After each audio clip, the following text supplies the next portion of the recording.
కలుగును గాక. ప్రియమైన సోదరి సోదరులారా, ఈ యొక్క శిల్వ ధ్యానము ದೇವರ ನಾಮಕ್ಕೆ ಸ್ತೋತ್ರವಾಗಲಿ. ಸಹೋದರಿ ಸಹೋದರರೇ, ఈ యొక్క మంచి శుక్రవారము ಈ ದಿನ ಒಳ್ಳೆಯ ಶುಕ್ರವಾರ. శిల్వ పైన పలికిన మూడో మాటకు వచ్చుంటున్నాము. ಆ ಸಿಲುಬೆಯಲ್ಲಿ ನುಡಿದಂತ ಮೂರನೇ ಮಾತಿಗೆ ಬಂದಿದ್ದೇವೆ. ఈ యొక్క వాక్య ధ్యానం లేలకన్నా ముందు ఒక చిన్న ప్రార్థన చేస్తాం. ಈ ವಾಕ್ಯ ಧ್ಯಾನಕ್ಕಾಗಿ ಒಬ್ಬರು ಪ್ರಾರ್ಥನೆ ಮಾಡೋಣ. ನಾವು మమ్మల్ని అతి మిక్కిలిగా ప్రేమించిన దేవానికి వేలాది స్తోత్రం ప్రభు. ನಮ್ಮ ಅತಿ ಪ್ರೀತಿಯಾಗಿ ಪ್ರೀತಿಸುವಂತ ನಮ್ಮ ಪರಲೋಕದ ತಂದೆ, ನಿಮಗೆ ಸ್ತೋತ್ರವಾಗಲಿಪ್ಪ. మీకు వేలాది స్తోత్రం రాజా. అయ్యా, మీకు కోటి స్తోತ್ರವಾಗಲಿ తండ్రి. ప్రభు, శిల్వ పైన ప్రభు మీరు వేలాడుతూ పలికిన ఈ యొక్క మూడో మాట గురించి ప్రభు, అయ్యా, సిలుబೆಯಲ್ಲಿ ನೀವು ನೇತಾಡುತ್ತಾ ನುಡಿದಂತ ಈ ಮೂರನೇ ಮಾತು ನಿಮಿತ್ತವಾಗಿ ಕರ್ತನೆ మేము ధ్యానిస్తుండగా ಅಯ್ಯಾ, ನಾವು ಧ್ಯಾನಿಸುತ್ತಿರುವಾಗ కావాల్సిన బలము శక్తి పరలోక జ్ఞానం దయచేస్తాను. ಬೇಕಾದಷ್ಟು ಶಕ್ತಿ ಪರಲೋಕ ಜ್ಞಾನವು ನಮಗೆ ದಯಪಾಲಿಸುತ್ತಿರುವುದಾಗಿ యేసయ్య పరిశుద్ధ నామం నాకు వేడుచున్నాను. ಯೇಸು ಕ್ರಿಸ್ತನ ಅತಿ ಪವಿತ್ರ ನಾಮದಲ್ಲಿ ಬೇಡಿಕೊಳ್ಳುತ್ತೇವೆ ನಮ್ಮ ಪರಲೋಕದಿಂದ. ఆమేన్. హల్లెలూయా. దేవునికి స్తోత్రం కలుగును గాక. ದೇವರ ನಾಮಕ್ಕೆ ಸ್ತೋತ್ರವಾಗಲಿ. ఇప్పటికే మొదటి మాట రెండో మాట మనము ధ్యానించున్నాము. ಈಗಾಗಲೇ ನಾವು ಒಂದನೇ ಮಾತನ್ನು ಎರಡನೇ ಮಾತನ್ನು ಧ್ಯಾನಿಸಿದ್ದೇವೆ. మూడో మాట వచ్చేటప్పుడు ಮೂರನೇ ಮಾತಿಗೆ ಬಂದಾಗ ఇవన్నీ ఏమంటున్నాయంటే యేసయ్య మూడు మాటలు లోకరీతిగా మన కొరకై పలికిన ఒక మాటలుగా ఉంటున్నాయి. ಈ ಮೂರು ಮಾತುಗಳು ಕೂಡ ಯೇಸು ಕ್ರಿಸ್ತನು ನಮಗಾಗಿ ಲೋಕ ರೀತಿಯಾಗಿ ನುಡಿದಂತ ಮಾತುಗಳಾಗಿವೆ. లేఖనాల ప్రకారంగా యోహాను రాసిన సువార్త 19వ అధ్యాయము ಲೇಖನಗಳ ಪ್ರಕಾರ ಯೋಹಾನ ಬರೆದ ಸುವಾರ್ತೆ 19ನೇ ಅಧ್ಯಾಯ 25వ వచనం నుంచి 27వ వచనం వరకు చదివి సహకరించండి. 25ನೇ ವಚನದಿಂದ 27ನೇ ವಚನವರೆಗೆ ನಮಗೆ ಓದಿ ಸಹಕರಿಸಿರಿ ನೀವು. ఆయన తల్లియు ఆయన తల్లియు ఆయన తల్లి సహోదరియు ఆయన తల్లి సహోదరియు క్లోప్త భార్య అయిన మరియయు మరియయు మగ్దలేన మరియయు యేసు శిలువ యొద్దకు నిలుచుండిరి. యేసు శిలువ యొద్దకు నిలిచి ఉండిరి. యేసు తన తల్లియు తాను ప్రేమించిన శిష్యుడును దగ్గర నిలుచుండుట చూచి అమ్మా ఇదిగో నీ కుమారుడు అని తన తల్లితో చెప్పెను. తర్వాత శిష్యుని చూచి ఇదిగో నీ తల్లి అని చెప్పాను. ఆ గడియ నుండి ఆ శిష్యుడు ఆమెను తన ఇంట చేర్చుకొనెను. హల్లెలూయా, హల్లెలూయా. ఎంత గొప్ప మాట కదండి. ಎಷ್ಟು ಮಾತಲ್ಲಿದೆ. ఇక్కడ శిల్వ ధ్యానము మనము ఈ యొక్క శిల్వ పైన వేలాడుతూ పలికిన మాటలను ధ్యానిస్తుండగా ఈ శిల్వ ధ్యానದಲ್ಲಿ ಒಂದು ಸಿಲುಬೆಯಲ್ಲಿ ನೇತಾಡ್ತಿರುವಂತ ಮಾತುಗಳನ್ನು ఎక్కువ శాతము మనకు ఏమనిపిస్తుందంటే ಅನೇಕ ಬಾರಿ ನಮಗೆ ಏನು ಅನಿಸ್ತಂದ್ರೆ ఆయన ఆ ఒక రాత్రి పొందిన ఒక గాయాల గురించి, ಆತನು ರಾತ್ರಿ ಕಾಲ ಸಮಯದಲ್ಲಿ ಹೊಂದಿದಂತ శ్రమల గురించి, ಆ ಒಂದು ಶ್ರಮೆಗಳ ನಿಮಿತ್ತವಾಗಿ, ఒక వేదన గురించి, ಆ ವೇದನೆ ನಿಮಿತ್ತವಾಗಿ, మరియు ಮತ್ತೆ ఆ ఒక సిల్వలో వేలాడుతూ ಆ ಸಿಲುಬೆಯಲ್ಲಿ ನೇತಾಡುತ್ತಾ ఆయన ఒక గాయాల గురించి ಆತನ ಗಾಯಗಳ ನಿಮಿತ್ತವಾಗಿ ఎక్కువ శాతం ఆలోచన ನಾವು చేస్తాం. ಹೆಚ್ಚಾಗಿ ಆಲೋಚನೆ ಮಾಡ್ತೇವೆ. అయితే ಆದ್ರೆ ఇక్కడ మనం చూసినట్లయితే ಇಲ್ಲಿ ನಾವು ನೋಡುವುದಾದ್ರೆ యేసయ్య యొక్క గొప్ప ప్రేమను మనం చూస్తాం. ಯೇಸು ಕ್ರಿಸ್ತನ ಒಂದು ದೊಡ್ಡ ಪ್ರೀತಿಯನ್ನು ನಾವು ಕಾಣುತ್ತೇವೆ. ఆయన ఒక గాయాల గురించి ఆయన బాధపడటం లేదు. ಆತನ ಗಾಯಗಳ ನಿಮಿತ್ತವಾಗಿ ಆತನ ಚಿಂತೆ ಮಾಡ್ತಾ ಇಲ್ಲ. ఆయన ఒక వేదనల గురించి ఆయన బాధపడటం లేదు. ಆತನ ವೇದನೆ ನಿಮಿತ್ತವಾಗಿ ಆತನ ಬಾಧೆ ಪಡ್ತಾ ಇಲ್ಲ. ఆయన మొదటి మాట చూసినట్లయితే ಆತನ ಮೊದಲನೇ ಮಾತು ನಾವು ನೋಡುವುದಾದ್ರೆ,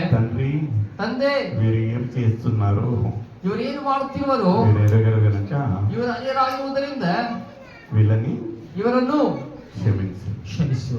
ఇక్కడ ఆయన చెప్పవచ్చు, నైనా నా చేయి చాలా నొప్పిగా ఉంటున్నది, మేకులు కొట్టించున్నారు.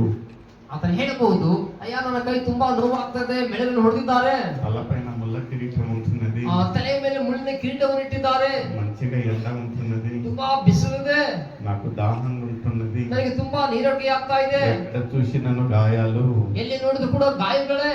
ఆయన మొట్టమొదటి మాట, ಆತನು ಹೇಳಿದಂತ ಮೊದಲನೇ ఆయన ಮಾತು, గురించి ఆయన గాయాల గురించి మాట్లాడటం లేదు. ಆತನ ಗಾಯಗಳ ನಿಮಿತ್ತವಾಗಿ ಆತನ ನಿಮಿತ್ತವಾಗಿ ಆತನು ಹೇಳ್ತಾ ಇಲ್ಲ. ఆయన ఎవరి గురించి మాట్లాడుతా ఉంటున్నాడంటే ಆತನು ಯಾರ ನಿಮಿತ್ತವಾಗಿ ಮಾತನಾಡ್ತಾ ಇದ್ದಾನಂದ್ರೆ ఆ ఒక్క జనుల గురించి మాట్లాడుతాడు. ಅಲ್ಲಿರುವಂತ ಜನರ ನಿಮಿತ್ತವಾಗಿ ಮಾತನಾಡ್ತಾ ಇದ್ದಾನೆ. రెండో మాట అయినా ಆ ಎರಡನೇ ಮಾತಾದರೂ ఆయన గురించి మాట్లాడతాడేమో అనుకుంటే ಆತನ ನಿಮಿತ್ತವಾಗಿ ಮಾತನಾಡ್ತಾನೆ ಎಂಬುದಾಗಿ ఇంకా ఏమంటా ఉంటున్నాడంటే ಆಗ ಕೂಡ ಏನ್ ಮಾತನಾಡ್ತಾ ఆ ಇದ್ದಾನಂದ್ರೆ ఒక్క దొంగవాని గురించి మాట్లాడుతా ಆ ಕಳ್ಳನ ನಿಮಿತ್ತವಾಗಿ ಮಾತನಾಡ್ತಾ ಇದ್ದಾನೆ. మూడో మాట, ಆ ಮೂರನೇ ಮಾತು, అట్లీస్ట్ మూడో మాట అయినా ఆయన గురించి ఆయన మాట్లాడతాడు.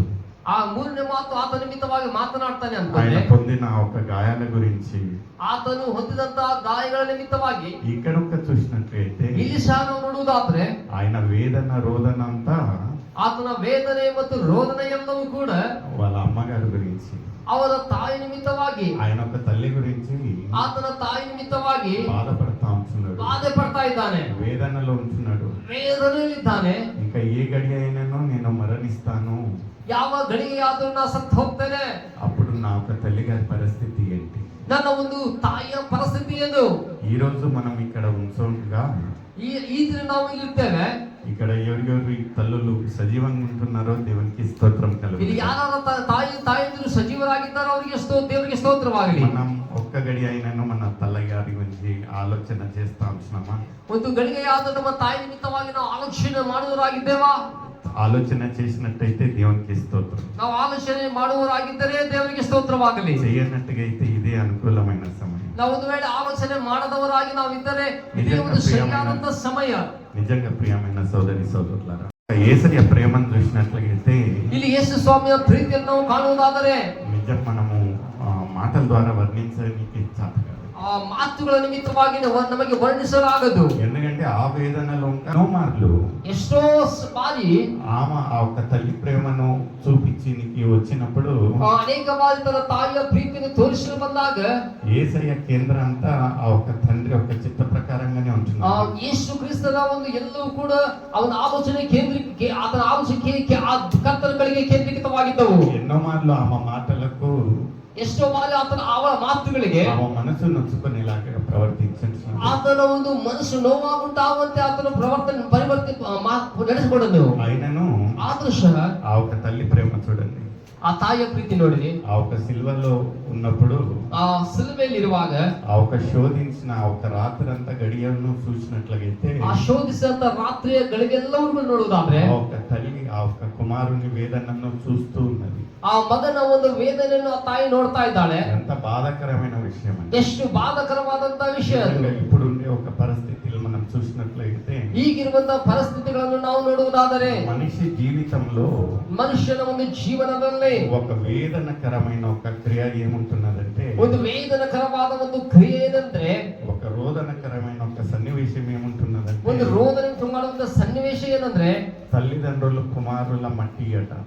ಆ ಒಂದು ತಂದೆ ತಾಯಿಗಳು ಮಕ್ಕಳ ಒಂದು ಮಣ್ಣು ಭೂಸ್ಥಾಪನೆ ಮಾಡುವಂತದ್ದು చాలా బాధాకరం. ಅದು ತುಂಬಾ ದುಃಖಕರವಾದದ್ದು. ఎంతో ప్రేమతో ಎಷ್ಟೋ ಪ್ರೀತಿಯಿಂದ వాళ్ళ ప్రేమకు సాదృశ్యంగా ಅವರ ಪ್ರೀತಿಗೆ ಸಾದೃಶ್ಯವಾಗಿ పిల్లలు ఉన్నట్లయితే ಮಕ್ಕಳಿರುವುದಾದರೆ అయితే ఇప్పుడుండే పరిస్థితులలో ಈಗಿರುವಂತಹ ಪರಿಸ್ಥಿತಿಗಳಲ್ಲಿ యవన బిడ్డలు మరణిస్తా ఉండగా ಯವನ ಮಕ್ಕಳು ಸಾಯ್ತಾ ಇರುವಾಗ ఆ ఒక తల్లిదండ్రుల వేదన ఎలా ఉంటున్నదో ఒకసారి చూడండి ಆ ತಂದೆ ತಾಯಿಗಳ ವೇದನೆ ಹೇಗಿದೆ ಒಂದು ಬಾರಿ ನೋಡಿರಿ కదా. ಹೌದಾ? అయితే ಆದ್ರೆ ఇంకా వేదన ఏముంటున్నదంటే ಇನ್ನು ವೇದನೆ ಏನಂದ್ರೆ ఈ యొక్క తల్లి ప్రేమయు ఆ ఒక కుమారుల ప్రేమయు ಈ ತಾಯಿಯ ಒಂದು ಪ್ರೀತಿ ಅವನ ಮಗನ ಪ್ರೀತಿ నిజంగా ప్రియమైన సోదరి సోదరులారా, ನಿಜವಾಗಿ ಪ್ರಿಯ ಸಹೋದರಿ ಸಹೋದರರೇ, యేసయ్య మనముగా ఎన్నో మార్లు ನಾವು ಕೂಡ ಅನೇಕ ಬಾರಿಗಳಲ್ಲಿ లోకరీతిగా ಲೋಕಾನುಸಾರವಾಗಿ మనం చెప్పినను ఒప్పుకొను ఉన్న పోయినను ನಾವು ಹೇಳಿದರೂ ಕೂಡ ಒಪ್ಪಿಕೊಳ್ಳಬಹುದು ಇದ್ದರೂ మన ಕೂಡ తల్లిదండ్రులను ఎంతగానో వేధిస్తాం కదండి. ನಮ್ಮ ತಂದೆ ತಾಯಿಗಳನ್ನು ಎಷ್ಟೋ ವೇದನೆ ಪಡಿಸ್ತೇವೆ. ఎందుకంటే లేఖనాలు ಯಾಕೆಂದ್ರೆ ಲೇಖನಗಳು ఒక వాగ్దానము మరియు ఆజ్ఞగా ఏముంటున్నదంటే ಒಂದು ವಾಗ್ದಾನವಾಗಿ ಒಂದು ಆಜ್ಞೆಯಾಗಿ ಏನಿದೆ ಅಂದ್ರೆ ఏముంటున్నదండి ಏನಾಗಿದೆ which is the promise and the commandments in the Bible. ಆ ಒಂದು ఏంటండి? తల్లిదండ్రులను సమ్మానించుడి. ತಂದೆ ತಾಯಿಗಳನ್ನು ಸನ್ಮಾನಿಸಬೇಕು ಎಂಬುದಾಗಿ. సమ్మానిస్తా ఉంటున్నామా? ನಾವು ಸನ್ಮಾನಿಸುವವರಾಗಿ ನಾವಿದ್ದೇವಾ? విధేయతగా ఉంటున్నామా? ನಾವು ಅವರಿಗೆ ವಿಧೇಯರಾಗಿ ನಾವಿದ್ದೇವಾ? ఒక ప్రశ్న నీకు నాకు. ಒಂದು ಪ್ರಶ್ನೆ ನಿನಗೆ ಮತ್ತು ನನಗೆ. ఈ యొక్క ప్రతి శుక్రవారం మంచి శుక్రవారాలు మనం ధ్యానించే ఒక మాటలలో ಈ ಒಂದು ಶಿವ ಶುಕ್ರವಾರ ಅನೇಕವಾದ ಶಿವ ಶುಕ್ರವಾರ ನಾವು ಧ್ಯಾನಿಸುವಂತ ಮಾತಂದ್ರೆ ఎంత ప్రాముఖ్యంగా ఈ యొక్క మూడో మాట ఏమంటున్నదంటే ಅತಿ ಪ್ರಾಮುಖ್ಯವಾದಂತ ಈ ಮೂರನೇ ಮಾತು ಏನಾಗಿದೆ ಅಂದ್ರೆ ఆ ఒక తల్లిదండ్రుల గురించే ఉంటున్నది. ಅದು ತಂದೆ ತಾಯಿಗಳ ನಿಮಿತ್ತವಾಗಿ ಇದೆ. మనం ఎలా ప్రవర్తిస్తా ఉంటున్నాం, ನಾವು ಹೇಗೆ ನಾವು ನಮ್ಮ ನಡವಳಿಕೆ ಇದೆ ಎಂಬುದಾಗಿ మనం ఏం చేస్తామంటే ನಾವೇನ್ ಮಾಡ್ತೇವಂದ್ರೆ ఎక్కువ శాతం లేండి ಹೆಚ್ಚಾದ ಒಂದು ಪ್ರತಿಶತ ఎవరైతే మనకు ఎక్కువగా అందుబాటులో ఉంటున్నారో ಹೆಚ್ಚಾಗಿ ನಮಗೆ ಅವರು ನಮಗೆ ಸಮೀಪದಲ್ಲಿದ್ದಾರೋ వాళ్ళకు ఎక్కువగా విలువ ఇయ్యమండి. ಅವರಿಗೆ ಹೆಚ್ಚಾಗಿ ನಾವು ಬೆಲೆಯನ್ನು ಕೊಡುವುದಿಲ್ಲ. ఒక్కసారి వాళ్ళని కోల్పోయిన తర్వాత ಅವರು ಒಂದು ಬಾರಿ ಅವರನ್ನು ಕಳೆದುಕೊಂಡ ಬಳಿಕ వాళ్ళ యొక్క ప్రాముఖ్యత మనకు అర్థమవుతుంది. ಅವರ ಒಂದು ಪ್ರಾಮುಖ್ಯತೆ ಅನ್ನೋದು ನಮಗೆ ತಿಳಿದು ಬರ್ತದೆ. నిజంగా ఈరోజు ఈ యొక్క మూడో మాట ధ్యానం గురించి అంకల్ ఫోన్ చేసినప్పుడు ಈ ಮೂರನೇ ಮಾತು ನಿಮಿತ್ತವಾಗಿ ಧ್ಯಾನ ನಿಮಿತ್ತವಾಗಿ ಅಂಕಲ್ ಅವರು ಫೋನ್ ಮಾಡಿದಾಗ నేను మొదటి మాటను రెండో మాట అయిపించుకొని మా అక్క చర్చికి వెళ్ళిపోతాను అనుకుంటా ఉన్నా. ಆ ಮೊದಲನೇ ಮಾತನ್ನು ಅಥವಾ ಎರಡನೇ ಮಾತನ್ನು ಮುಗಿಸಿಕೊಂಡು ನಮ್ಮ ಸಭೆಗೆ ಹೊರಟೋಗ್ತೇನೆ ಎಂಬುದಾಗಿ ಅಂದುಕೊಂಡೆ. అంకల్ చెప్పారు పోయినసారి మీరు రెండో మాట చెప్పారు అని. ಕಳೆದ ಬಾರಿ ಎರಡನೇ ಮಾತನ್ನು ನೀವು ಹೇಳಿದ್ದೀರಿ, అందుకని ఈసారి మూడో మాట. ಅದಕ್ಕಾಗಿ ನೀವು ಈ ಬಾರಿ ಮೂರನೇ ಮಾತನ್ನು ನೀವು ಹೇಳಬೇಕು. మూడో మాట అనగా ಆ ಮೂರನೇ ಮಾತು ಎಂಬುದಾಗಿ ಹೇಳಿದಾಗ ఏం ప్రిపేర్ కావాలి, ಹೇಗೆ ನಾನು ಸಿದ್ಧವಾಗಬೇಕು. ఎందుకంటే ಯಾಕೆಂದ್ರೆ ఈ యొక్క తల్లి కుమారుని ఒక ప్రేమ గురించి ಆ ತಂದೆ ಮತ್ತು ತಾಯಿಯ ಒಂದು ಪ್ರೀತಿ ನಿಮಿತ್ತವಾಗಿ ఆ ఒక విడిపోయే వేదన గురించి ಆ ಬೇರ್ಪಡುವಂತ ವೇದನ ನಿಮಿತ್ತವಾಗಿ నాకంటే ఎక్కువగా ఎవరికి తెలియదేమో, ನನಗಿಂತ ಹೆಚ್ಚಾಗಿ ಯಾರಿಗೂ ಕೂಡ ಗೊತ್ತಿಲ್ಲವೇನೋ. గతించిన 2 నెలల క్రితము ಕಳೆದ 2 ತಿಂಗಳ ಹಿಂದೆ మేము మా అమ్మగారిని పోగొట్టుకున్నాం. ನಮ್ಮ ತಾಯಿಯನ್ನು ನಾವು ಕಳೆದುಕೊಂಡೆವು. చాలా వేదన ತುಂಬಾ ವೇದನೆ ఉన్నప్పుడు ಇರುವಾಗ ఆమెకి ఇచ్చే ఒక ప్రాముఖ్యత, ಅವರಿಗೆ ಕೊಡುವಂತ ಒಂದು ಪ್ರಾಮುಖ್ಯತೆ ఇచ్చాము లేదో తెలియదు. ಕೊಟ್ಟಿದ್ವೋ ಇಲ್ಲ ಗೊತ್ತಿಲ್ಲ. అయితే వెళ్ళిపోయిన తర్వాత ಹೋದ ಬಳಿಕ ఆ ఒక లోటు అనేది తెలుస్తాం. ಆ ಒಂದು ಕೊರತೆ ಅನ್ನೋದು ನಮಗೆ ಕಾಣಿಸ್ಕೊಳ್ತಾ ಇದೆ. ఇక్కడ ఉన్న యేసయ్యకు ಇಲ್ಲಿರುವಂತ ಯೇಸು ಸ್ವಾಮಿಗೆ ఒక సిలువలో ఉన్నప్పుడు ಆ ಸಿಲುವೆಯಲ್ಲಿರುವಾಗ అన్ని ధ్యానిస్తా ఉంటున్నాడు. ಎಲ್ಲವೂ ಕೂಡ ಧ್ಯಾನಿಸ್ತಾ ಇದ್ದೇನೆ ನಾನು. ఇలా జరిగి ఉంటున్నది నా ఒక జీవితము, ಏನು ಈ ರೀತಿಯಾಗಿ ನಡೆದಿದೆ ನನ್ನ ಜೀವನ. లూకా రాసిన సువార్త 11వ అధ్యాయం 27వ వచనం ఏమంటా ఉంటున్నదంటే, ಲೂಕನ ಬರೆದ ಸುವಾರ್ತೆ 11ನೇ ಅಧ್ಯಾಯ 27వ ವಚನ ಏನು ಹೇಳ್ತಾ ಇದೆ? తీసిన వాళ్ళు చదివి సహకరించండి. హల్లెలూయా. ఆ ఒక సమూహంలో ఒక స్త్రీ ఏమని చెప్పారంట, ಆ ಸಮಯದಲ್ಲಿ ಒಬ್ಬ ಸ್ತ್ರೀ ಹೇಳಿದ್ರಂತೆ, అయినా నిన్ను కన్నా స్త్రీ ఎంత గొప్పది అంటా అంటే ನಿನ್ನನ್ನು ಹೆತ್ತ ಆ ಸ್ತ್ರೀಗೆ ತುಂಬಾ ಧನ್ಯಳು.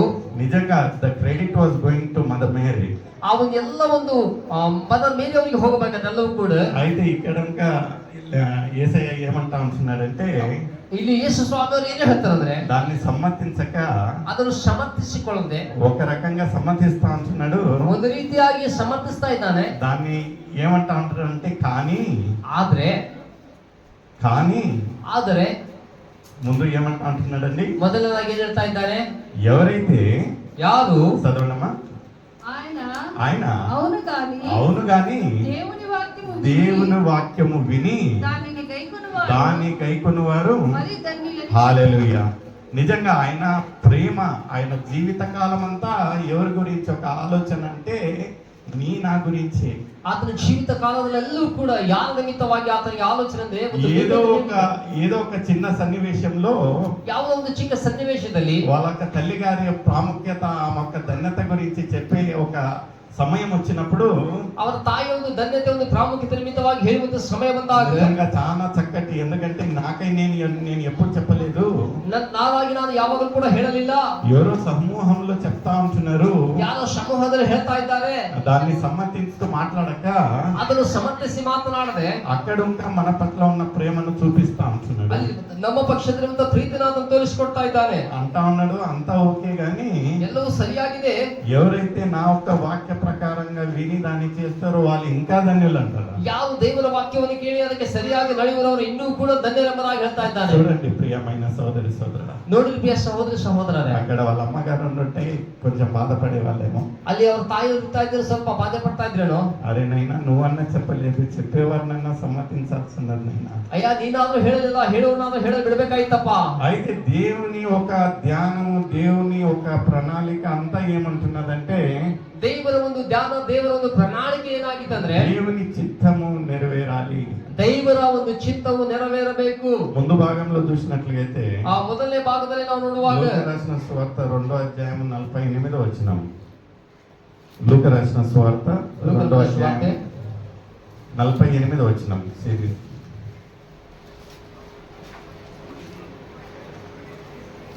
ఏమంటున్నదండి, ఆయన తల్లిదండ్రులు ఆయనను చూచి ఆశ్చర్యపడేరి. ఆయన తల్లి కుమారుడా మమ్మును ఎందుకు ఇలా చేసితివి?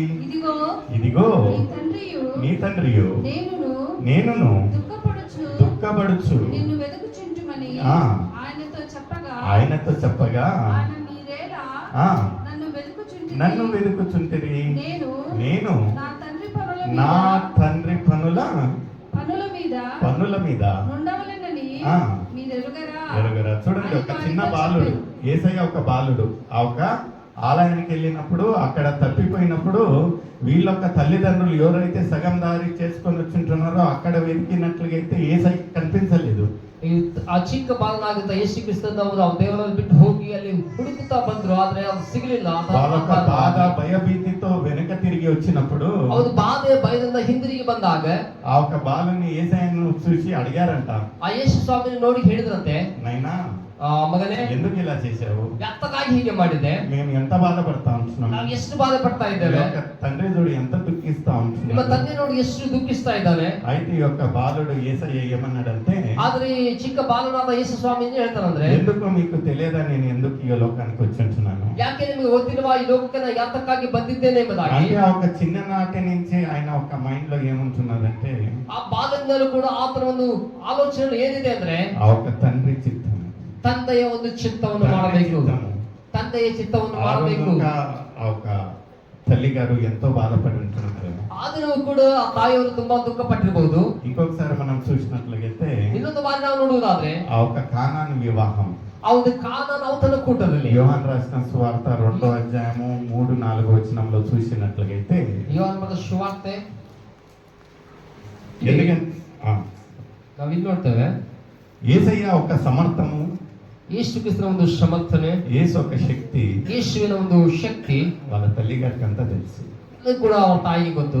ఇక్కడ వివాహంలో ಇಲ್ಲಿ ಒಂದು ಔತಣ ಕೂಟದಲ್ಲಿ ఆ ఒక ವಿವಾಹದಲ್ಲಿ ద్రాక్ష రసము అయిపోయినప్పుడు ಆ ದ್ರಾಕ್ಷಾರಸ ತೀರಿ ಹೋದಾಗ ఆమె ఎవరి దగ్గరికి వచ్చి చెప్పేదంట, ಯಾರ ಬಳಿಗೆ ಬಂದು ಹೇಳಿದಂತೆ, యేసయ్య దగ్గరికి వచ్చి చెప్పేదంట, ಯೇಸುವಿನ ಬಳಿಗೆ ಬಂದು ಹೇಳಿದಂತೆ, అయినా ఈ యొక్క వివాహంలో ద్రాక్ష రసము అయిపోతా ఉంటున్నది, ಅಯ್ಯ ಈ ಒಂದು ವಿವಾಹ ಕೂಟದಲ್ಲಿ ಒಂದು ದ್ರಾಕ್ಷಾರಸ ಮುಗಿದು ಹೋಗ್ತಾ ಇದೆ, అయిపోయించున్నది. ಮುಗಿದು ಹೋಗಿದೆ.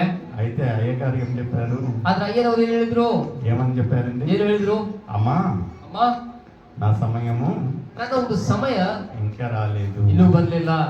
మనం ఇంటే మొహమాటం కన్నా తల్లి గారు చెప్పారని చేసేవాళ్ళం కదా. ನಾವಾದ್ರೂ ಕೂಡ ಒಂದು ಸ್ವಲ್ಪ ತಾಯಿಯವರು ಹೇಳಿದ್ದಾರೆ ಎಂಬುದಾಗಿ ಮಾಡ್ಬಿಡ್ತಾ ಇದ್ದೀವಿ ನಾವು. ఎందుకంటే పెళ్లి విందు అంటే అందరూ ఉంటారు, చాలా మంది ఉంటారు. ಯಾಕೆಂದ್ರೆ ಆ ಒಂದು ವಿವಾಹದ ಔತಣ ಕೂಟ ಅಂದ್ರೆ ಅನೇಕರು ಇರ್ತಾರೆ ಅಲ್ಲಿ. అయితే యేసయ్య ఏమంటా ఉంటున్నాడంటే, ಆದ್ರೆ ಯೇಸು ಸ್ವಾಮಿ ಏನು ಹೇಳ್ತಾ ಇದ್ದಾರೆ అమ్మా ಅಂದ್ರೆ, నా ఒక సమయం ఇంకా రాలేదు, ಅಮ್ಮ ನನ್ನ ಸಮಯ ಇನ್ನೂ ಬರ್ಲಿಲ್ಲ. అంటే దేవుని చిత్త ప్రకారంగా ఆ సమయం ఏం చేయాలనో అది చేయాలి. ಯಾಕೆಂದ್ರೆ ದೇವರ ಚಿತ್ತ ಪ್ರಕಾರ ಯಾವ ಸಮಯದಲ್ಲಿ ಏನು ಮಾಡ್ಬೇಕು ಅದನ್ನು ಮಾಡ್ಬೇಕು. అక్కడి నుంచి వాళ్ళ తల్లి గారు సోదరులు ఆయనను చూడడానికి తడబడతా ఉంటే, ಅವರ ತಾಯಿ ಒಂದು ಸಹೋದರ ಆತನು ನೋಡಲು ಅವರು ತಡಬಡಿಸ್ತಾ ಇರುವಾಗ ఆయనను ಆತನು ಕೂಡ ఒక అతను వచ్చి చెప్పాడంట, ಒಬ್ಬ ಆತನ ಬಂದು ಹೇಳಿದಂತೆ, నైనా ಅಪ್ಪ అక్కడ మీ యొక్క తల్లి గారు మీ యొక్క సోదరులు నీ కొరకే వేచి ఉంటున్నారు, ನಿಮ್ಮ ತಾಯಿ ಮತ್ತು ನಿಮ್ಮ ಸಹೋದರನಿಗಾಗಿ ಅವರು ಕಾದಿದ್ದಾರೆ, మీరు కలుస్తారా వాళ్ళను రామంటారా. ನೀವು ಅವರನ್ನು ಭೇಟಿಯಾಗಲು ಅವರು ಬಂದು ಹೇಳಬೇಕೆಂಬುದಾಗಿ ಹೇಳಿದಾಗ, అయితే యేసయ్య ఇక్కడ పలికే మాటలు ఏముంటున్నాయంటే, ಆ ಯೇಸು ಸ್ವಾಮಿಲಿ ನುಡಿಯುವಂತ ಮಾತೇನಂದ್ರೆ, ఆ ఒక తల్లి గురించి సోదరుల గురించి ఏం ఆలోచన చేయలేదండి, ಆ ಅವರು ತಾಯಿಯ ನಿಮಿತ್ತವಾಗಿ ಸಹೋದರನಿಮಿತ್ತವಾಗಿ ಆತನ ಆಲೋಚನೆ ಮಾಡಲಿಲ್ಲ, ఆలోచనని చేయలేదు. ಆಲೋಚನೆಯೇ ಮಾಡಲಿಲ್ಲ. ఆయన సూటిగా ఏమంటా ఉంటున్నాడంటే, ಆತನು ನೇರವಾಗಿ ಏನ್ ಹೇಳ್ತಾ ಇದ್ದಾನಂದ್ರೆ, ఏమంటా ఉంటున్నాడండి, ಏನ್ ಹೇಳ್ತಾ ಇದ್ದಾನಂದ್ರೆ, దేవుని చిత్తము చొప్పున దేవుని చిత్తము చొప్పున జరిగించువాడే ఆ, నా సహోదరుడు నా సోదరుడు. అక్కడ ఇంకా దేవుని చిత్తము ದೇವರ ಒಂದು ಚಿತ್ತ ಅಲ್ಲಿ ಸಹ చూడండి ప్రియమైన సోదరి సోదరు. ನೋಡಿದ್ರಿ ಪ್ರಿಯ ಸಹೋದರ ಸಹೋದರರೇ, ఆ రోజు ఇంకా ఒక వర్తమానము తల్లి గారిన్నప్పుడు ಆದರೂ ಕೂಡ ವರ್ತಮಾನವನ್ನು ತಾಯಿಯವರು ಕೇಳಿದಾಗ ఎంత బాధపడి ఉంటుందో, ಎಷ್ಟು ಬಾಧೆಯನ್ನು ಅವರು ఆమె ಅನುಭವಿಸುತ್ತಾರೆ. అనుకొని ఉంటది లోకరీతిగా, ಅವರು ಅಂದುಕೊಂಡಿದ್ದಾರೆ ಲೋಕ ರೀತಿಯಾಗಿ, నా ఒక కుమారుడు అక్కడ ప్రసంగం చేస్తా ఉంటున్నాడు, ನನ್ನ ಮಗನಲ್ಲಿ ಪ್ರಸಂಗ ಮಾಡ್ತಾನೆ, నేను వచ్చిన ఒక వర్తమానం ఆయనకు తెలవంగానే ನಾನು ಬಂದಂತ ವರ್ತಮಾನ ಅದನ್ನ ತಿಳಿದ ಕೂಡಲೇ నాకు ఒక ప్రత్యేకమైన ఎంట్రీ ఇస్తారు అని ಪ್ರತ್ಯೇಕವಾದ ಒಂದು ಆಹ್ವಾನಗಳಿಗೆ ಕೊಡ್ತಾರೆ కదండి. ಹೌದಾ. మామూలుగా మనకు డైరెక్ట్ దర్శన అందరిలో లేకుండా ఒక ప్రత్యేకమైన స్థానం ఇవ్వాలని మనం అందరం కోరుతాము. ನಮಗೆ ಪ್ರತ್ಯೇಕವಾದ ಒಂದು ಸ್ಥಾನ ನಮಗೆ ಕೊಡಬೇಕು ಎಂಬುದಾಗಿ ನಾವು ಪ್ರತಿಯೊಬ್ಬರು ಕೂಡ ಬಯಸುವರಾಗಿ ನಾವು ఈ ಇರ್ತೇವೆ. తల్లి గారు ఇంకా అనుకునే దాంట్లో ఏం తప్పు లేదండి. ಈ ತಾಯಿ ಕೂಡ ಬಯಸುವುದರಲ್ಲಿ ಯಾವುದೇ ತಪ್ಪಿಲ್ಲ. ఆమె చెప్పలేదు మేము వచ్చాము చెప్పామని, ಅವರು ಕೂಡ ಹೇಳಿದ್ರೆ ನಾವು ಬಂದಿದ್ದೇವೆ ಅವ್ರಿಗೂ ಹೇಳಿ ಎಂಬುದಾಗಿ. అక్కడ సమూహంలో ఉండే ఒక అతనిపై చెప్పాడంట, ಅಲ್ಲಿ ಅಲ್ಲಿ ಸಮೂಹದಲ್ಲಿ ಒಂದು ಮಾತನ್ನು ಹೋಗಿ ಹೇಳಿದ್ನಂತೆ. చెప్పాడంట, నైనా మీ యొక్క తల్లి గారు మీ యొక్క సోదరులు నీ కొరకే వచ్చారు. ನಿಮ್ಮ ತಾಯಿ ಮತ್ತು ನಿಮ್ಮ ಸಹೋದರರು ನಿಮಗಾಗಿ ಬಂದಿದ್ದಾರೆ ಎಂಬುದಾಗಿ ಹೇಳಿದ್ರು. ఈయన ఒక యేసయ్య యొక్క ధ్యానం అంతా ಯೇಸು ಸ್ವಾಮಿಯ ಒಂದು ಧ್ಯಾನವಲ್ಲೂ ಕೂಡ తండ్రి చిత్తం మాత్రమే. ತಂದೆ ಮತ್ತು ತಂದೆ ಚಿತ್ತದ ಮೇಲೆ ಇತ್ತು. అక్కడ తల్లి గారు వచ్చింటున్నారు, సోదరులు వచ్చిన ధ్యానమే లేదు. ಅಲ್ಲಿ ಒಂದು ಸಹೋದರ ಬಂದಿದ್ದಾರೆ, ತಾಯಿ ಬಂದಿದ್ದಾರೆ, ಯಾವುದೇ ಧ್ಯಾನ ಅವರಿಗಿಲ್ಲ, వేరే ఒక ఆలోచన లేకుండా ಯಾವುದೇ ಆಲೋಚನೆ ಅವರಿಗಿಲ್ಲದೆ ఆయన చెప్పే మాట ఏమంటున్నదంటే, ಅವ್ರು ಹೇಳುವಂತ ಮಾತೇನಿದೆ ಅಂದ್ರೆ, ఎవరైతే నా ఏ దేవుని యొక్క చిత్త ప్రకారంగా నడుచుకుంటారో వాళ్ళే నా ఒక తల్లి, వాళ్ళే నా ఒక సోదరులు. ಯಾರು ದೇವರ ಚಿತ್ತಾನುಸಾರವಾಗಿ ಅನುಸಾರವಾಗಿ ನಡೆದುಕೊಳ್ಳುತ್ತಾರೆ ಅವರೇ ನನ್ನ ಸಹೋದರ ಸಹೋದರನ ತಾಯಿ ಎಂಬುದಾಗಿ ಆತನು ಹೇಳ್ತಾನೆ. ఎంత బాధకరమైన విషయం. ಎಷ್ಟು ಬಾಧಕರವಾದಂತ ವಿಷಯ. ఒకసారి ఆ ఒక తల్లి పరిస్థితులలో ఉండి చూడండి, ఎంత బాధ అనిపిస్తుంది. ಆ ಒಂದು ಸ್ಥಿತಿಯಲ್ಲಿ ಇದು ನೋಡಿರಿ, ಆ ತಾಯಿಯ ಬಾಧ ಎಷ್ಟು ಪರಿಸ್ಥಿತಿ, ಎಷ್ಟು ನೋವು ಉಂಟಾಗುವಂತ ಸಮಸ್ಯೆ.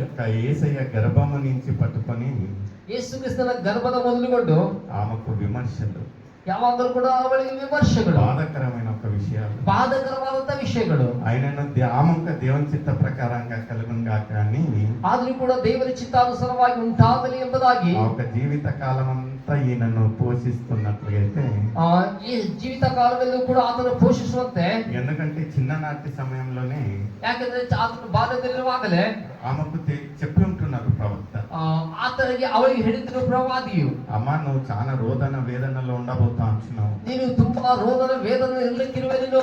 లూకా రాసిన సువార్త 2వ అధ్యాయము 34వ వచనంలో మనం చూసినట్లయితే ಲೂಕನ ಸುವಾರ್ತೆ 2ನೇ ಅಧ್ಯಾಯ 34ನೇ ವಚನ ನೋಡುವುದಾದ್ರೆ ఏమంటున్నాడండి? ಏನೇನು ಬರೆಯಲ್ಪಟ್ಟಿದೆ? సిమియోను ఆ, వారిని దీవించి ఇదిగో అనేక హృదయాలోచనలు ఆ, బయలుపడినట్లు ఇశ్రాయేలులు అనేకులు ఆ, తిరిగి లేచుటకును వివాదాస్పదమైన ఆ, గుర్తుగా ఈయన నియమింపబడి ఉన్నాడు. ఆ, మరియు నీ హృదయములోనికి ఒక ఖడ్గము దూసుకొని పోతున్నది. చూడండి ప్రియమైన సోదరి సోదరా, ఇప్పుడు కాదండి ఒక మాటలో పలికినది. ಈಗ ಈ ಮಾತನ್ನು ನುಡಿದಂತವಳು చిన్ననాటి సమయంలోనే ಆತನು ಚಿಕ್ಕವನಿರುವಾಗಲೇ ఆమె పొందబోయే ఒక శ్రమల గురించి ఈ యొక్క ప్రవక్త చెప్తా ఉంటున్నాడు. ಅವಳು ಹೊಂದಲಿರುವಂತ ಶ್ರಮಗಳ ನಿಮಿತ್ತವಾಗಿ ಪ್ರವಾದಿ ನುಡಿತಾ ಇದ್ದಾಳೆ. ఒక తల్లి జీవితంలో ఎంత బాధకరం. ಆ ಒಂದು ತಾಯಿಯ ಹೃದಯ ಎಷ್ಟು ಬಾಧೆ. ఆమె ఎప్పుడు ఏమవుతుందో నాకు తెలియదు అనుకుంటా జీవిస్తా ఉంటున్నది. ಅವಳಿಗೆ ಯಾವ ಸಮಯದಲ್ಲಿ ಏನಾಗ್ತದೆ ಎಂಬುದಾಗಿ ತಿಳಿಯದೆ ಜೀವಿಸುತ್ತಾ ಇದ್ದಾಳೆ. ఇక్కడ చూస్తే గడియ ప్రకారంగా యేసయ్య దగ్గరికి వెళ్ళిన కాడంతా ఈమెకు ఎక్కడ లేని ఒక వేదన, శోధన. ಆ ಒಂದು ಗಳಿಗೆ ಸಮಯದಲ್ಲಿ ಕರ್ತನ ಬಳಿಗೆ ಹೋದಾಗ ಒಂದು ವೇದನೆ ಅವರಿಗೆ. తల్లి గారి పాత్ర అనేది అంత సులభం కాదండి. ತಾಯಿಯ ಒಂದು ಪಾತ್ರ ಅಷ್ಟು ಸುಲಭವಾದದ್ದಲ್ಲದು. ఎక్కువ శాతం తల్లి గారు స్త్రీలే ఇక్కడ ఉంటున్నారు. ಹೆಚ್ಚಾದ ಸ್ತ್ರೀಯರು ಇಲ್ಲಿದ್ದಾರೆ. చాలా ఘోరమైన ఒక పరిస్థితి, ತುಂಬಾ ಘೋರವಾದಂತ ಒಂದು ಪರಿಸ್ಥಿತಿ. నిజంగా ఆ ఒక పాత్రను పోషించాలంటే నిజంగా దేవుని యొక్క కృప మీపై. ಆ ಒಂದು ಪಾತ್ರವನ್ನು ನೀವು ಪೋಷಿಸಬೇಕಂದ್ರೆ ದೈವದ ಕೃಪೆ ನಿಮಗೆ ಬೇಕು. ఇక్కడ చూసినట్లయితే ఈ యొక్క మరియ తల్లి దుఃಖ ఇదే ఉంటున్నది పరిస్థితి. ಇಲ್ಲಿ ನಾವು ನೋಡುವುದಾದ್ರೆ ಮರಿಯಳಾದ ತಾಯಿಯಾದ ಮರಿಯಳ ಪರಿಸ್ಥಿತಿ ಕೂಡ ಅದೇ ರೀತಿಯಾಗಿದೆ. యేసయ్యకు తెలుసు లోకరీతిగా నేను వచ్చినను, ಆ ಯೇಸು ಸ್ವಾಮಿಗೆ ಗೊತ್ತು ನಾನು ಲೋಕರೀತಿಯಾಗಿ ಬಂದರೂ ಸಹ అయితే లోకరీతిగా ఈమెకు ఏం న్యాయం చేయలేక వెళ్ళాను. ಆ ಲೋಕರೀತಿಯಾಗಿ ಯಾವುದೇ ನ್ಯಾಯವನ್ನು ಮಾಡದೆ ಹೋಗ್ತಾನೆ ಎಂಬುದಾಗಿ. అయితే ఈ యొక్క గడియ వచ్చినదంటే ಇಲ್ಲಿ ಏನಾಗ್ತಾ ಇದೆ ಅಂದ್ರೆ, ఇక్కడ మనము ఆ ఒక కానాను వివాహం నుంచి స్టార్ట్ అయిన ఈ యొక్క యాత్ర, ಆ ಕಾನಾನ ಒಂದು ಔತಣ ಕೂಟದಿಂದ ಪ್ರಾರಂಭವಾದಂತ ಈ ಯಾತ್ರೆ, ఈ యొక్క యేసు ఒక జీవిత యాత్ర, ಯೇಸು ಕ್ರಿಸ್ತನ ಒಂದು ಜೀವನದ ಯಾತ್ರೆ ఒక వివాహం నుంచి ఇంకొక వివాహం వరకు ముగించిపోయినది. ಒಂದು ವಿವಾಹದಿಂದ ಇನ್ನೊಂದು ವಿವಾಹದವರೆಗೂ ಕೂಡ ಮುಗಿದು ಹೋಗಿದೆ. అందరికీ తెలిసిన రీతిగా ಎಲ್ಲರಿಗೆ ತಿಳಿದಂತ ರೀತಿಯಲ್ಲಿ మొదటి వివాహం అందరికీ తెలుసండి. ಮೊದಲನೇ ವಿವಾಹ ಎಲ್ಲರಿಗೂ ಕೂಡ ಗೊತ್ತು. ఏముంటున్నదంటే మొదటి వివాహం, ಮೊದಲನೇ ಒಂದು ವಿವಾಹ ಏನಿದೆ? ఏదండి? ಯಾವುದು? కానాను వివాహం. ಆ ಒಂದು ಕಾನೂನು ಅವತನ ಒಂದು ವಿವಾಹದ ಕೂಟ. అయితే ఒక అంతిమ లేకపోతే ఆఖరి వివాహం యాదుంటున్నదంటే ಆ ಒಂದು ಅಂತಿಮವಾದ ಕಡೆಯ ವಿವಾಹ ಯಾವುದಂದ್ರೆ ఈ యొక్క మూడో మాట. ಈ ಮೂರನೇ ಮಾತು. ఎందుకంటే ఇక్కడ మనం చూసినట్టుగైతే ಇಲ್ಲಿ ಕೂಡ ನಾವು ನೋಡುವುದಾದ್ರೆ ఈ యొక్క వివాహంలో చూసారా, ವಿವಾಹದಲ್ಲಿ ನೋಡಿದ್ದೀರಾ, ఈ యొక్క తాళి కట్టకన్నా ముందు ಆ ತಾಳಿ ಕಟ್ಟೋದಕ್ಕಿಂತ ಮುಂಚೆ అయ్యగారు చెప్తాడు ಅಯ್ಯನವ್ರು ಹೇಳ್ತಾರೆ అప్పగింతలు కార్యక్రమం ಆ ಒಪ್ಪಿಸಿಕೊಡುವಂತ ಕಾರ್ಯಕ್ರಮ కదండి. ಹೌದಾ? ఏం జరుగుతుంది అక్కడ? ಏನ್ ನಡೀತದೆ ಅಲ್ಲಿ? ఏం జరుగుతుందండి? ಏನ್ ನಡೀತದೆ?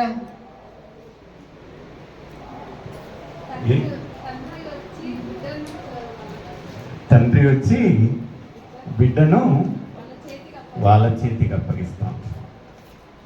ఇక్కడ మనం చూసినట్లయితే ಇಲ್ಲಿ ಕೂಡ ನಾವು ನೋಡುವುದಾದ್ರೆ యేసయ్య ಯೇಸು ಸ್ವಾಮಿ ಅವರು ఇక్కడ ఏం చేస్తా ఉంటున్నాడంటే ಇಲ್ಲಿ ಏನ್ ಮಾಡ್ತಾ ಇದ್ದಾರಂದ್ರೆ ఈ యొక్క శిష్యుని అమ్మగారికి ಆ ಶಿಷ್ಯನ ಒಂದು ತಾಯಿಯನ್ನು ఒప్పిస్తా ఉంటున్నాడు, ಒಪ್ಪಿಸಿಕೊಳ್ತಾ ಇದ್ದಾರೆ, చెప్తా ఉంటున్నాడు, ಹೇಳ್ತಾ ಇದ್ದಾರೆ, అమ్మ ఈయన నీ యొక్క కుమారుడు, ಇವನು ನಿಮ್ಮ ಮಗನು. ఈ యొక్క యువానికి చెప్తా ఉంటున్నాడు, ಈ ಒಂದು ಹೇಳ್ತಾ ఈ ಇದ್ದಾನೆ, తల్లి మీ యొక్క తల్లి. ಇಗೋ ನಿನ್ನ ತಾಯಿ ಎಂಬುದಾಗಿ. చూడండి ఆయన యొక్క జీవితం చూసినట్టుగైతే ನೀವು ನೋಡ್ರಿ ಆತನ ಒಂದು ಜೀವನವನ್ನು ನಾವು ನೋಡುವಾಗ ప్రతి ఒక మంచి శుక్రవారం రోజున ಪ್ರತಿಯೊಂದು ಶುಭ ಶುಕ್ರವಾರ ದಿನದಂದು ప్రతి 40 రోజుల శ్రమల దినాలలో ಪ್ರತಿ 41 ದಿವಸಗಳ ಶ್ರಮೆಯ ದಿನಗಳಲ್ಲಿ ఆయన యొక్క వేదన రోదన మనము ప్రతి దినం ధ్యానిస్తామండి. ಆತನ ರೋದನ ವೇದನ ಪ್ರತಿ ದಿನವೂ ಕೂಡ ನಾವು ಧ್ಯಾನಿಸುತ್ತೇವೆ. అయితే నిజంగా అలాంటి ఒక వేదన రోదన మనం అనుభవిస్తా ఉంటున్నామా? ನಿಜವಾಗಿ ಅಂತ ಒಂದು ವೇದನ ರೋದನೆಯನ್ನು ನಾವು ಅನುಭವಿಸುತ್ತಾ ಇದ್ದೇವಾ? ఒక ప్రశ్న నీకు నాకైతే. ಈ ದಿನ ಒಂದು ಪ್ರಶ್ನೆ ನಿನಗೆ ಮತ್ತು ನನಗೆ. ఎందుకంటే అంత వేదన రోదన ఉన్నను ಅಷ್ಟೊಂದು ರೋದನ ವೇದನೆ ಇದ್ದರೂ ಸಹ యేసయ్య ఎప్పుడు ఆయన దేని గురించి వచ్చాడు ఈ యొక్క లోకంలో అనేది మర్చిపోలేదు. ಆತನು ದೇವರ ಚಿತ್ತಾನುಸಾರವಾಗಿ ಬಂದರೆ ಈ ಲೋಕಕ್ಕೆ ಬಂದಿಲ್ಲ ಎಂಬುದಾಗಿ ಆತನ ಮರೆಯಲಿಲ್ಲ. The beautiful secret of mantra of Jesus Christ is ಆ ಒಂದು ರಹಸ್ಯ ಏನಂದ್ರೆ ಯೇಸು ಕ್ರಿಸ್ತನ ವಿಶೇಷವಾದ ರಹಸ್ಯ ಅಂದ್ರೆ ಏನಂದ್ರೆ ಅದು ఒక్క మాటలో చెప్పాలంటే ಒಂದೇ ಮಾತು ನಾವು ಹೇಳ್ಬೇಕಂದ್ರೆ యోహాను రాసిన సువార్త 6వ అధ్యాయము 38వ వచనం. ಯೋಹಾನ ಬರೆದ ಸುವಾರ್ತೆ 6ನೇ ಅಧ್ಯಾಯ 35ನೇ ವಚನ 38వ వచనం 38ನೇ ವಚನ ಕ್ಷಮಿಸಿ. ఏమంటున్నదండి? నా ఇష్టమును నెరవేర్చుటకు నేను రాలేదు, నన్ను పంపిన వాని చిత్తము నెరవేర్చుటకే పరలోకం నుండి దిగి వచ్చింది. హల్లెలూయా, హల్లెలూయా, హల్లెలూయా. హల్లెలూయా. ఎంత గొప్ప మాట చూడండి. ಎಷ್ಟು ದೊಡ್ಡ ಮಾತನ್ನು ನೋಡಿ. మనము ఆత్మీయులుగా ನಾವು ಆತ್ಮೀಯ ರೀತಿಯಾಗಿ విశ్వాసులుగా ವಿಶ್ವಾಸಿಗಳಾಗಿ ఈ యొక్క ఎన్నో మంచి శుక్రవారాలు మనం చూసి ఉంటున్నాము. ಎಷ್ಟೋ ಒಂದು ಒಳ್ಳೆ ಶುಕ್ರವಾರಗಳನ್ನು ನಾವು ನೋಡಿದ್ದೇವೆ. 40 శిల్వ ధ్యానాలు మనం చేసి ఉంటున్నాము. ಎಷ್ಟು 40 ಸಿಲ್ವೆ ಧ್ಯಾನವನ್ನು ನಾವು ಮಾಡಿದ್ದೇವೆ. అయితే ఇలాంటి ఒక మాటలు మన నోటి నుంచి వస్తూ ఉంటున్నాయా? ಇಂಥ ಒಂದು ಮಾತುಗಳು ನಮ್ಮೊಂದು ಬಾಯೊಳಗಿಂದ ಬರ್ತಾ ಇವೆಯಾ? యేసయ్య ఒక ప్రణాళికతో ఈ యొక్క లోకానికి వచ్చుతున్నాడు. ಯೇಸು ಕ್ರಿಸ್ತನು ಈ ಪ್ರಣಾಳಿಕೆ ನಿಮಿತ್ತವಾಗಿ ಲೋಕಕ್ಕೆ ಬಂದಿದ್ದಾರೆ. ఏమంటున్నాడంటే నా చిత్తము నెరవేర్చుటకు కాదు గాని ನನ್ನ ಚಿತ್ತವನ್ನು ನೆರವೇರಿಸುವುದಕ್ಕಾಗಿ ಅಲ್ಲ, ఆయన చిత్తము నెరవేర్చుటకు. ಆತನ ಒಂದು ಚಿತ್ತವನ್ನು ನೆರವೇರಿಸುವುದಕ್ಕಾಗಿ. హల్లెలూయా, ಹಲ್ಲೆಲೂಯಾ, హల్లెలూయా. ಹಲ್ಲೆಲೂಯಾ. నిజంగా ప్రియమైన సోదరి సోదరుల, ನಿಜವಾಗಿ ಪ್ರಿಯ ಸಹೋದರಿ ಸಹೋದರರೇ, మన ఒక లోకరీతిగా ఉండే తల్లుల గురించి ಲೋಕರೀತಿಯಾಗಿರುವಂತ ನಮ್ಮ ತಾಯಂದಿರ ನಿಮಿತ್ತವಾಗಿ మనము ನಾವು కఠినంగా ప్రవర్తించుంటున్నాము. ಕಠಿಣವಾಗಿ ನಾವು ನಡೆದುಕೊಳ್ತಾ ಇದ್ದೇವೆ. అనరాని మాటలు మాట్లాడుంటున్నాము.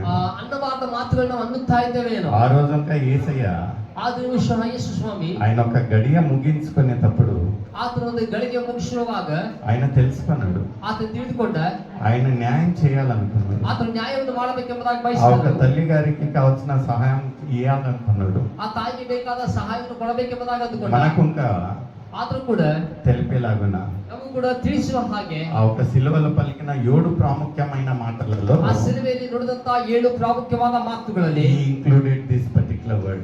ಈ ಒಂದು ಮಾತನ್ನು ಕೂಡ ಆತನು ಸೇರಿಸಿದನು. ఎందుకు ఇంత ప్రత్యేకత ఈ యొక్క మాటలో ఉంటున్నదంటే ಯಾಕೆ ಇಷ್ಟೊಂದು ಪ್ರತ್ಯೇಕತೆ ಆ ಒಂದು ಮಾತಿನಲ್ಲಿ ಇದೆ ಅಂದ್ರೆ this shows the beauty of humanity.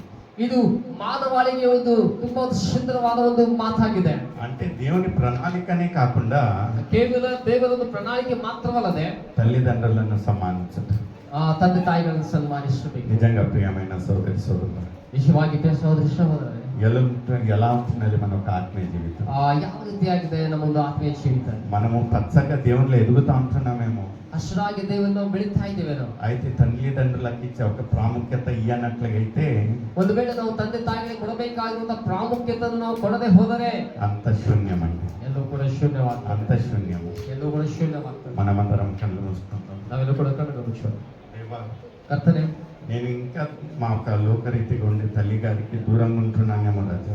ಆ ಲೋಕಾನುಸಾರವಾಗಿರುವಂತ ನಮ್ಮ ತಾಯಿಗೆ ನಾವು ದೂರವಾಗಿದ್ದೇವೆ. ఆమెకి ఒక ప్రాముఖ్యత ఇవ్వలేకపోతా ఉంటున్నాను. ಅಯ್ಯ, ಒಂದು ವೇಳೆ ನಾವು ಪ್ರಾಮುಖ್ಯತೆಯನ್ನು ಕೊಡಲಾರದವರಾಗಿ ನಾವು ಇದ್ದೇವೇನಪ್ಪ. ఆమెకు వ్యతిరేకమైన క్రియలు చేస్తా ఉంటున్నాను. ಅವ್ರಿಗೆ ವಿರುದ್ಧವಾದ ಕ್ರಿಯೆಗಳು ನಾವು ಮಾಡ್ತಾ ಇದ್ದೇವೆ ನಾವು. దయతో నన్ను క్షమించు. ఈ యొక్క 7 మాటల ధ్యానంలో ಈ 7 మాటಗಳ ಧ್ಯಾನದಲ್ಲಿ ఈ యొక్క 3వ మాట ಈ 3ನೇ ಮಾತಾಗಿ యేసయ్య చూపించిన ఆ ఒక ప్రేమ గురించి, ಯೇಸು ಕ್ರಿಸ್ತನು ತೋರಿಸಿದಂತಹ ಪ್ರೀತಿಗಾಗಿ, మనకు తెలిపే ఆ ఒక వర్తమానం గురించి ಆತ ತಿಳಿಸಿರುವಂತ ಈ ವರ್ತಮಾನಕ್ಕಾಗಿ నిజంగా మన ఒక హృదయాలను దేవునికి సమర్పించు. ನಮ್ಮ ಹೃದಯವನ್ನು ದೇವರಿಗೆ ಒಪ್ಪಿಸಿಕೊಡೋಣ.